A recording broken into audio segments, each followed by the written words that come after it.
Inside of the halyard also? Yeah, there is two ways to jibe a spinnaker. You can jibe it on the outside, yeah. Then I would bring it here. That means that when the spinnaker travels around, the clue goes on the outside of itself, of the spinnaker. But that's it's not very few multiples do that because it's slower and it can get tangled and it's a bit more dangerous. So therefore, you bring it on the inside, which means that the clue goes inside itself, inside the spinnaker. Right. And the only thing you got to worry about then is that it's going to get caught on the forestay and everything else is then we're going to do the knot again. Oh? Yeah, go and Not?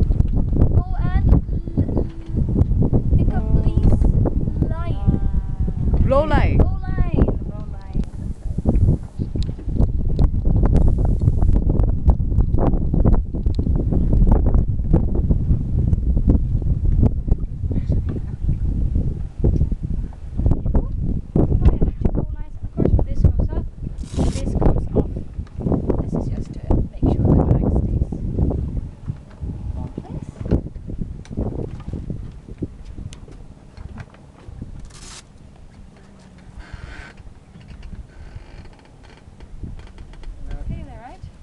Yeah, I'm just sort of recapping because I feel always confused with